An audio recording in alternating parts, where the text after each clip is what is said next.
Assalamualaikum warahmatullahi wabarakatuh. Halo anak-anak.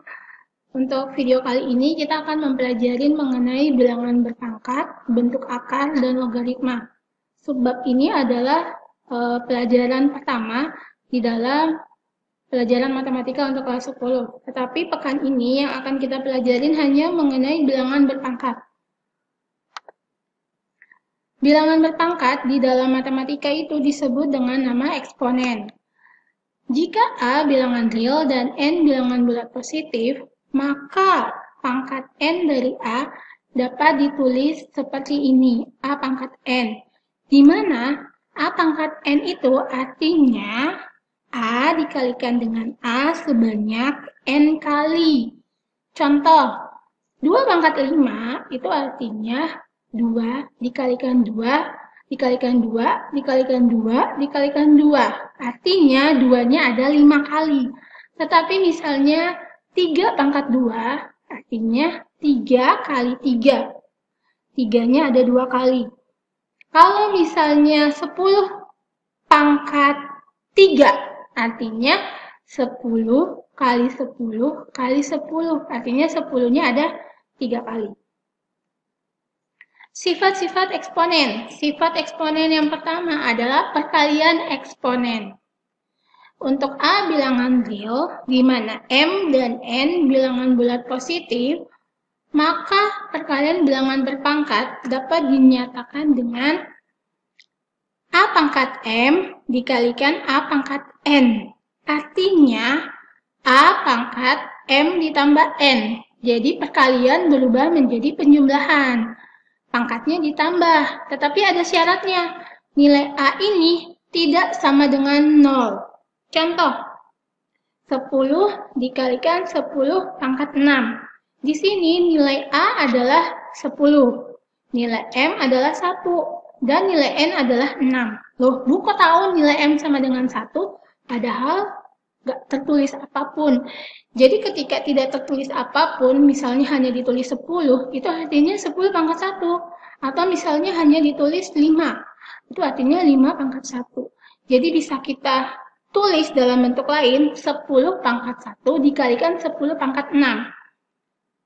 Penulisan ini sudah sesuai dengan sifat eksponen yang pertama, perkalian eksponen. Jadi selanjutnya dapat ditulis 10 pangkat 1 ditambah 6. Kenapa berubah menjadi penjumlahan? Kita balik lagi ke sifat yang pertama. Pangkat berubah untuk pangkat perkalian berubah menjadi penjumlahan. Jadi 10 pangkat 1 ditambah 6 sama dengan 10 pangkat 7. Contoh yang kedua, 1/3 pangkat 2 dikalikan dengan 1/3 pangkat 3. Perkalian. Untuk nilai A adalah 1/3, nilai M adalah 2, dan nilai N adalah 3. Ingat, perkalian eksponen berubah menjadi penjumlahan. Jadi kita tulis 1/3 pangkat 2 ditambah 3. 2 tambah 3 berapa? 5. Jadi bentuk sederhananya adalah 1/3 pangkat 5. Sifat yang kedua, pembagian eksponen. Untuk A bilangan real, di mana M dan N bilangan bulat positif, serta M lebih besar daripada N, pembagian bilangan berpangkat dapat dinyatakan dengan A pangkat M dibagi A pangkat N. Untuk pembagian eksponen, dia berubah menjadi pengurangan. Kalau sifat pertama perkalian itu berubah menjadi penjumlahan, sifat kedua pembagian berubah menjadi pengurangan. Jadi, A pangkat M dikurangi N. Tetapi kita punya syarat. A itu tidak sama dengan 0. Dan nilai M itu harus selalu lebih besar daripada N. Contohnya, 1/3 pangkat 3 dibagi dengan 1/3.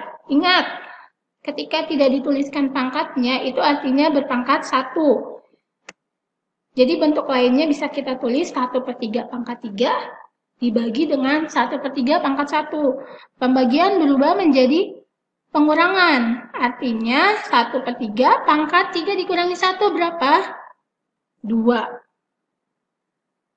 Sampai di sini aja jawaban kalian udah benar, tetapi balik lagi ketika soalnya itu berbentuk pilihan ganda dan jawaban kalian 1/3 pangkat 2 tidak ada, berarti kalian harus mencari bentuk sederhana dari 1/3 pangkat 2, yaitu 1/9. Untuk sifat yang ketiga adalah perpangkatan eksponen. Untuk perpangkatan eksponen ini, jadi maksudnya itu bilangan kalian sudah dipangkatkan, tetapi dipangkatkan lagi. Jadi di sini penulisannya A pangkat M dipangkatkan lagi dengan N. Ketika kalian menemukan sifat seperti ini, artinya pangkatnya itu dikali, bukan dijumlah ataupun dikurangi. Dengan sifat yang masih sama, A tidak boleh sama dengan 0. Contoh, kalian punya soal 2 pangkat 2, dipangkatkan lagi dengan 3. Artinya, pangkatnya dikali. 2 pangkat 2 dikalikan dengan 3. Berapa?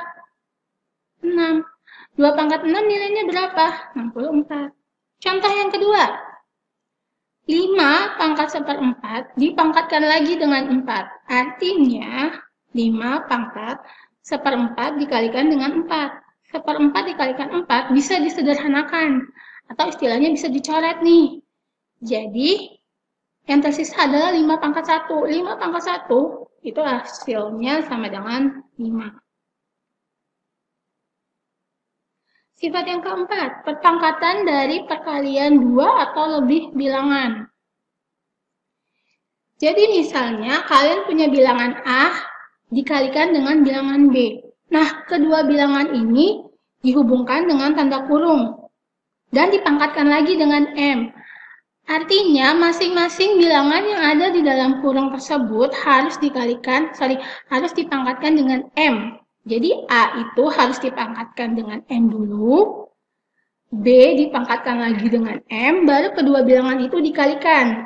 Tetapi ada syaratnya, nilai A dan nilai B ini tidak sama dengan 0. Contohnya bagaimana, Bu? Contohnya, kalian punya bilangan 2 dikalikan 3 di dalam kurung.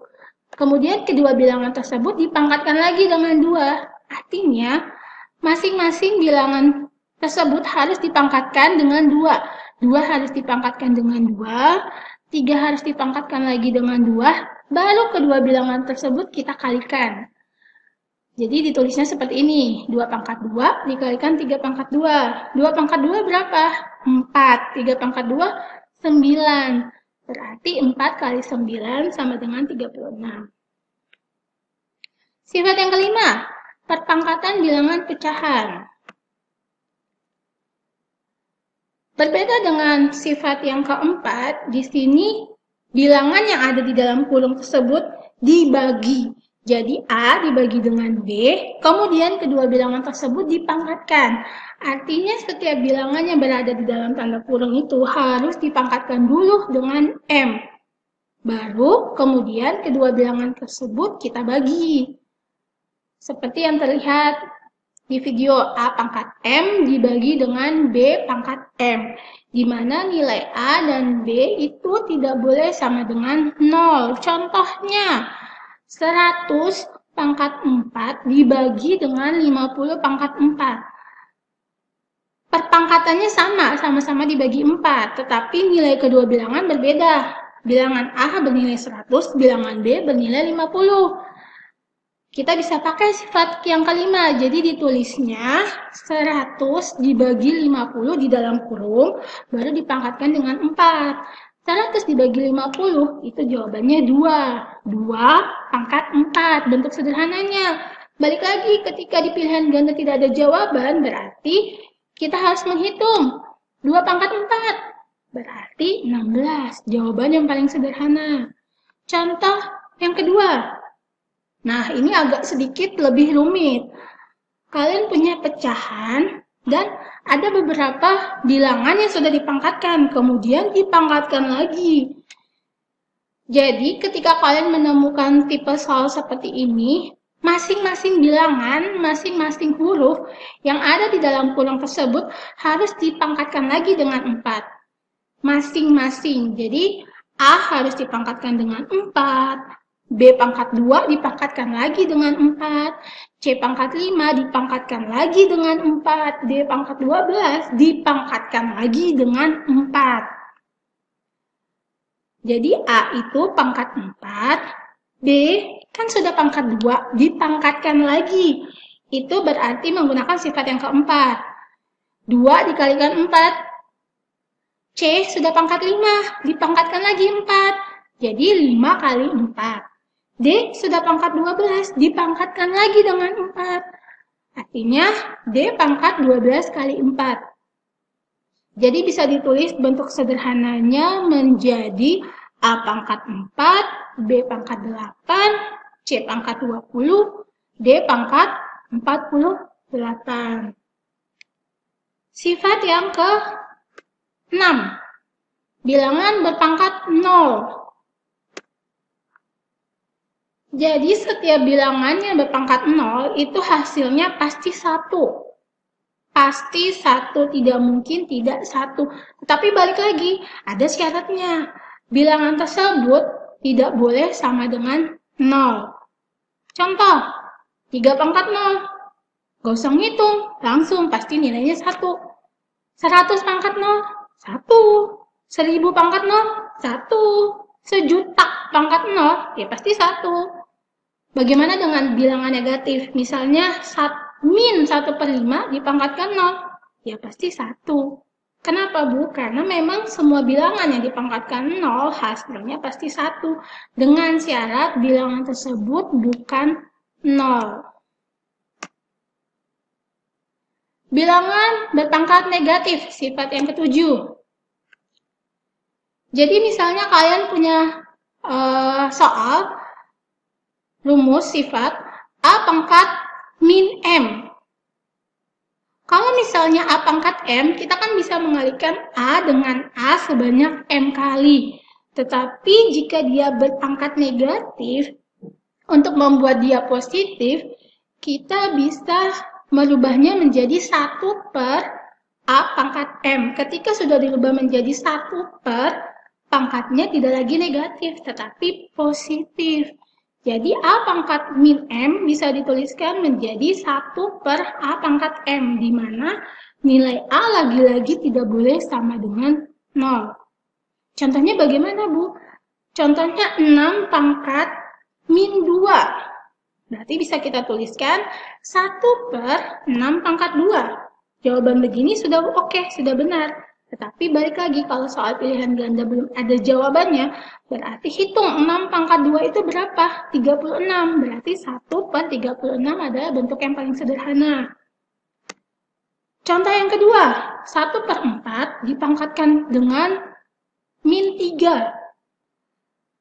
Seperti soal sebelumnya, ketika sebuah bilangan yang berada di dalam kurung dan dipangkatkan, itu artinya masing-masing harus dipangkatkan dengan min 3. Boleh kita tulis 1 pangkat min 3 dibagi 4 pangkat min 3. Kalau pangkatnya negatif dan berbentuk pecahan seperti ini, untuk memudahkan, kita bisa balik yang tadinya di atas, kita ubah ke bawah, yang tadinya di bawah, kita ubah ke atas. Atau yang awalnya pembilang jadi penyebut, penyebut jadi pembilang. Untuk membuat pangkatnya berubah menjadi positif. Jadi, bisa ditulis 4 pangkat 3 dibagi 1 pangkat 3. 4 pangkat 3 berapa? 64. 1 pangkat 3, 1. Jadi 64 per 1 sama dengan 64. Oke, berikutnya kita akan ngebahas